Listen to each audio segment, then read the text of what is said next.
बच्चों, आज का जो हमारा विषय वस्तु है वह क्या है?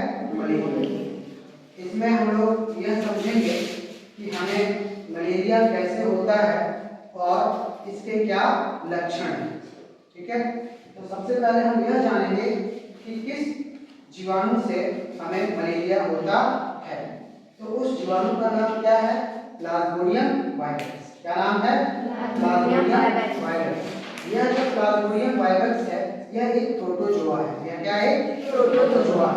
यह प्लाज्मोडियम वायरस मादा मच्छर, जिसे हम फीमेल एनोफिलीज के नाम से जानते हैं, उसके आमाशय में ये मौजूद रहता है।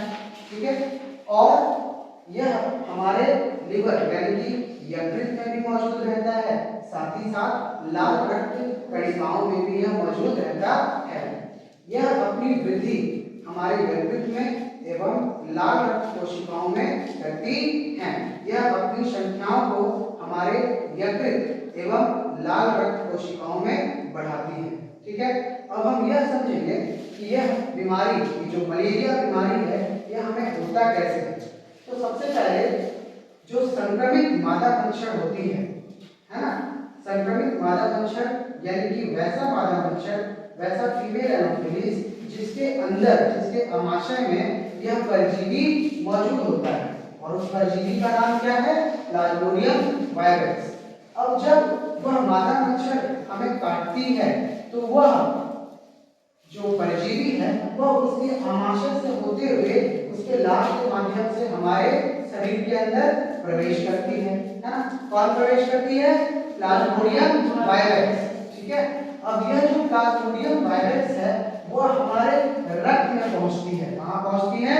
रक्त में, रुधिर में पहुंचती है, और रुधिर से वह कहाँ जाती है? हमारे यकृत में। वह लिवर में जाकर के अपनी संख्याओं को बढ़ाती है, और उसके बाद वह कहाँ जाती हैं? लाल रक्त कोशिकाओं में, यानी कि लाल रक्त कणिकाओं में, रेड ब्लड सेल्स में। अब वह रेड ब्लड सेल्स में भी जाकर के वह अपनी संख्याओं को बढ़ाते हैं, वो वृद्धि करते हैं, और इस वजह से क्या होता है? वह जो लाल रक्त कोशिका जो होता है वह क्या हो जाता है? टूट जाता है। क्या हो जाता है? टूट जाता है, और उसके टूटने के पश्चात बहुत सारे जो नए प्लाज्मोडियम वायरस होते हैं वह बाहर निकलते हैं। इसके साथ साथ एक विषैला पदार्थ भी बाहर निकलता है उस टूटे हुए रक्त कणिकाओं से, जिसे हम क्या कहते हैं? हीमोजोइन कहते हैं। क्या कहते हैं? हीमोजोइन कहते हैं। तो ये जो हीमोजोइन है, ये जो विषैला पदार्थ है, इसके ही स्राव से, इसके ही निकलने से हमें तेज बुखार होता है, और साथ ही साथ तेज कंपन भी होता है ना। तो ये मलेरिया के लक्षण हैं। मलेरिया के क्या क्या लक्षण हैं? जब किसी व्यक्ति को यह मलेरिया रोग होता है तो सबसे पहला जो लक्षण है वह क्या है? कंपन। क्या है? शारीरिक कंपन, शारीरिक कंपन, है ना।